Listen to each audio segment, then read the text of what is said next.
What's up, everybody? Ash here for the Triple S League, bringing you some interesting information about Cyberpunk 2077 that we got from a very special guest that we had on the Cyberpunk 2077 Community Podcast. This is a collaborative podcast we do every Sunday afternoon in conjunction with the Mad Queen Show, the Neon Arcade, and Last Known Meal. It rotates between all four of those channels.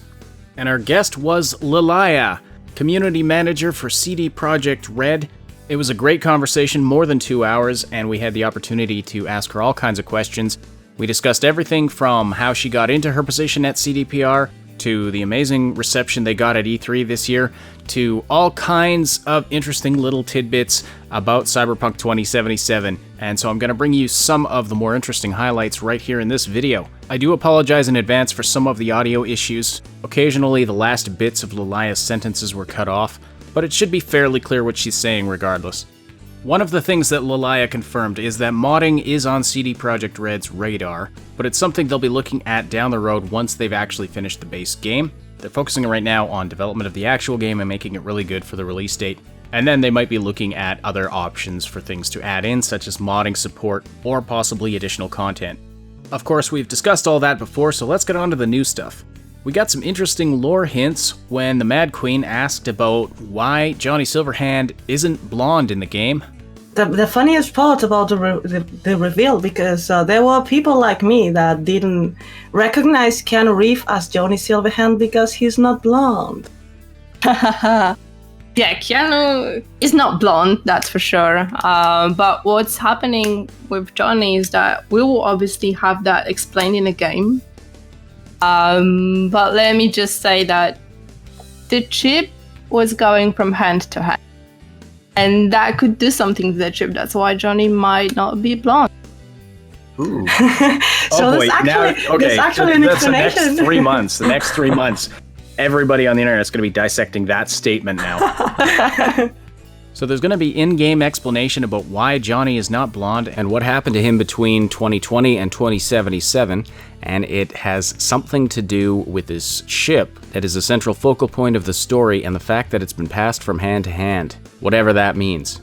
Presumably it's been implanted in other people before V, and this has had some effect on Johnny Silverhand, including specifically his physical appearance, and the fact that he has dark hair now instead of blonde hair, as in the original lore.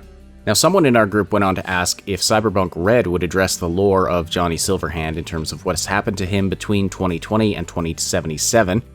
Lilayah was not able to answer that question. She said we'd need to either ask Mike Pondsmith or Jay Gray at Artalsorian Games about it. That's the company that's producing Cyberpunk Red. It's Mike Pondsmith's company. So I actually did ask Jay about it, and his exact response to me was, "That is a fantastic question, and I applaud you for asking it." So we're not getting any secret information out of him, apparently. We'll just have to wait and see, but it should be a fascinating journey finding out about what's happened with this character, who is a very important character in the lore of Cyberpunk 2020.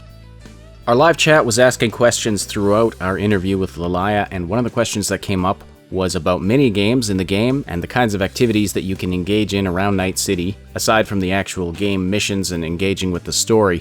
And Lilayah confirmed that there would be a variety of activities to engage in, and confirmed that there would be street racing. Another quick question from the chat is anything that you can tell us about any possible mini games? I think that's already confirmed that we will have a mini hacking game from the E3. So there will be for sure something like that. But when it comes to like another mini games, of course we have some activities in mind for those that will be just roaming through the city and so on. We'll have street racing, for example, as one of those. You will be able to go to shooting range and level up your shooting skills. That's another thing.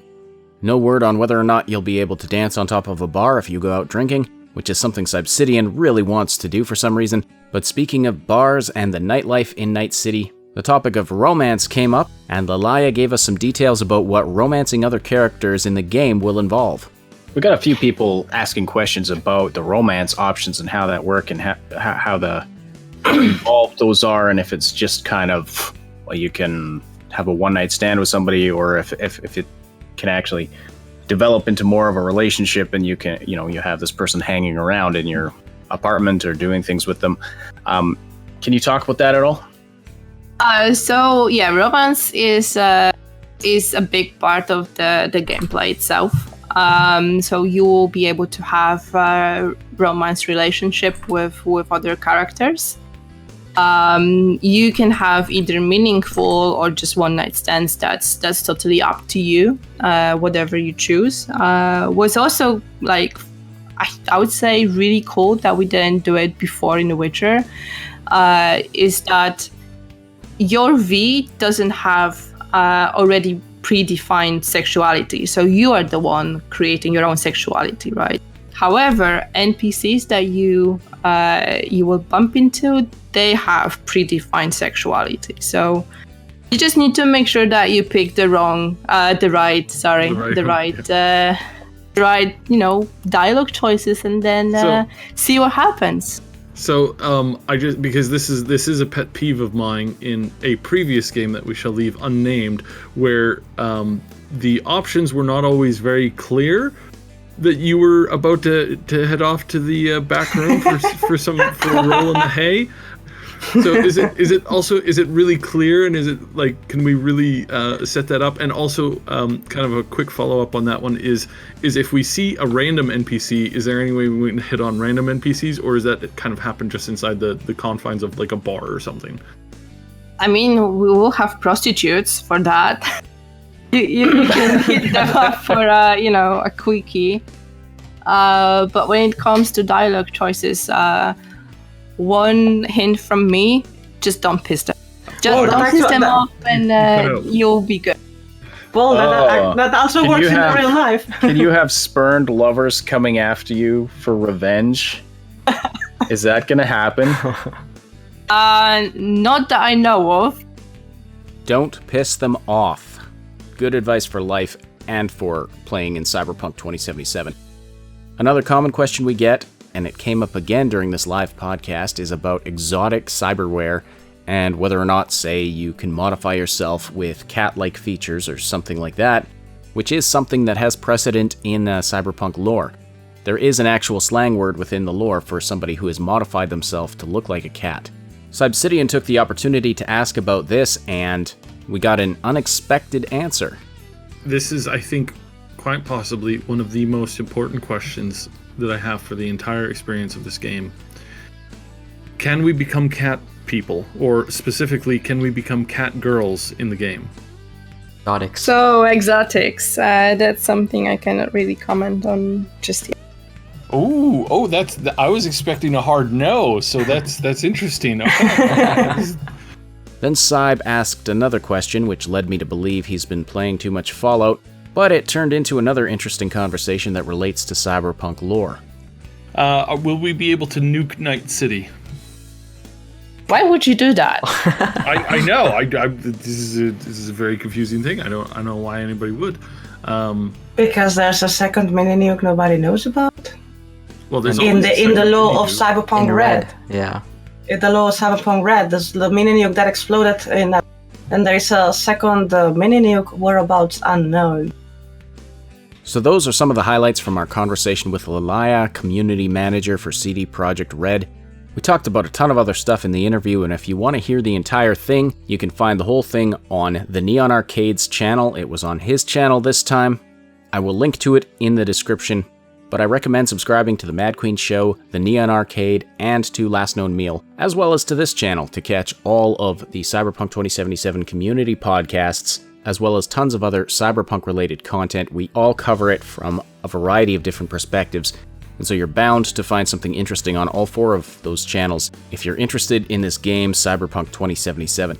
So thank you so much for watching. Thank you to Lilayah for joining us for the community podcast. She expressed an interest in joining us again, and we will absolutely have her back. It was a lot of fun talking to her.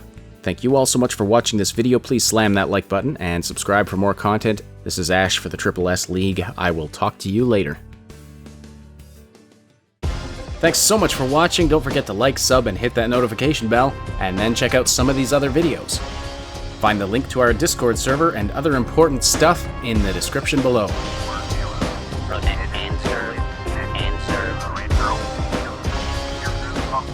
What?